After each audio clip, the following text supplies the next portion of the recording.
Hi, my name is Jean and I'm with Sharpie Steely Training and Education, and this is Kristen, my colleague. She's going to be my patient today. We're going to talk about how to do a manual blood pressure. Let's start with the stethoscope. So the earpieces need to be facing forward when you put them in your ears so that you can hear them well. The diaphragm, make sure it's screwed down tight, and then just pop this in your ear real quick. Make sure you can tap and hear it. If you can't hear it, you need to just twist this because it may be on the bell side. Okay, so that's the stethoscope. The equipment here, we've got a blood pressure cuff and a bulb.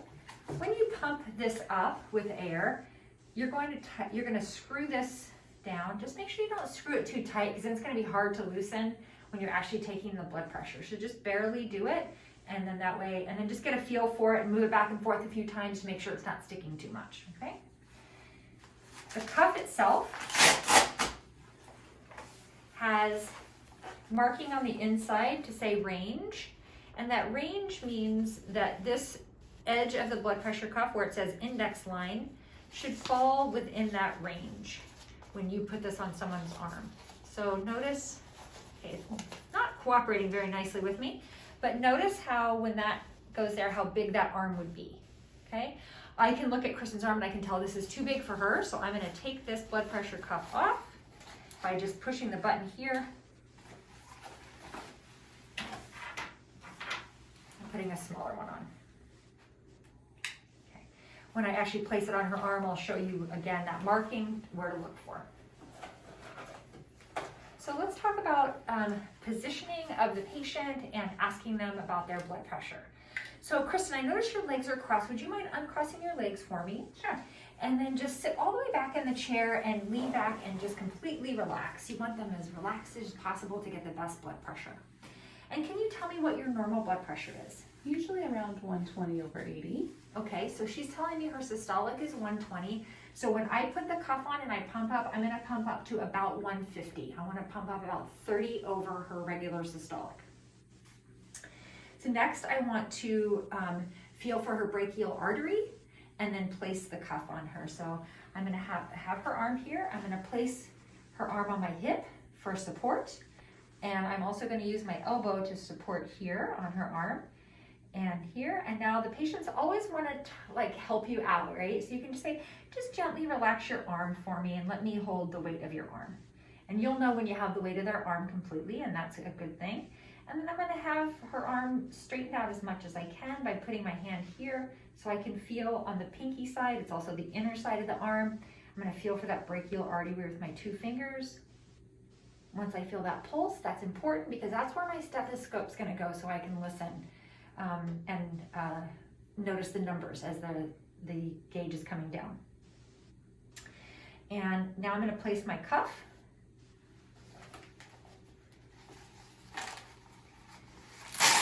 I'm gonna look for 2 things. The first one is the artery. It's telling me where to place this cuff, that arrow, and I'm gonna place that pointing to where I felt that brachial artery.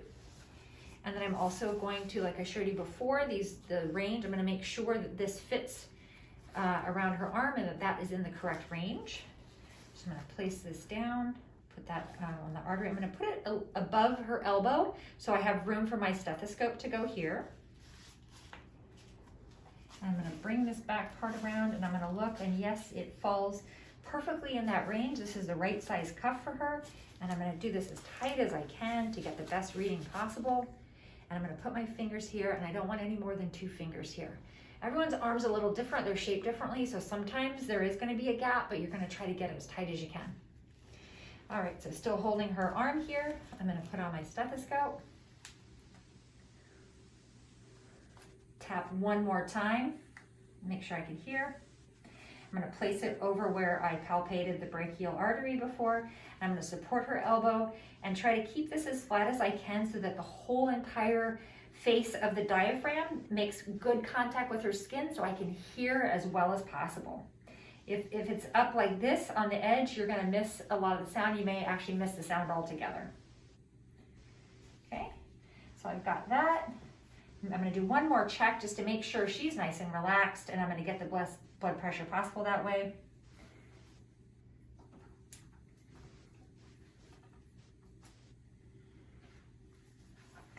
gently screw this down so I can pump up my air. I'm gonna pump up to 150 because it's about 30 over her normal systolic of 120. I'm gonna let it come down at a moderate pace.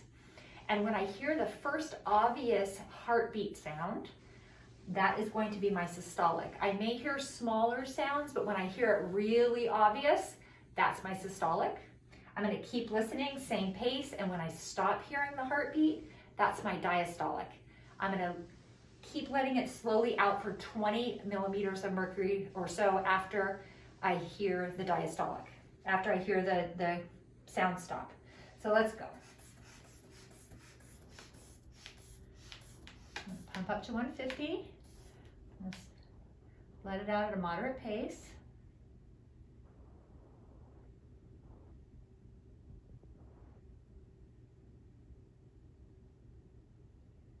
I just heard it very obviously at 116.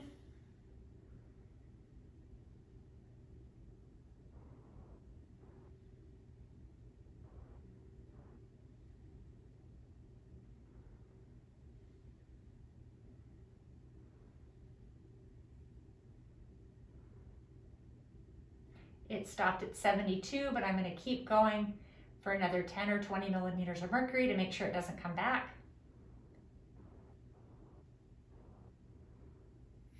Okay. And I can let it all out. Thank you, Kristen. Your blood pressure is 116 over 72 today. Great, thank you, Jean.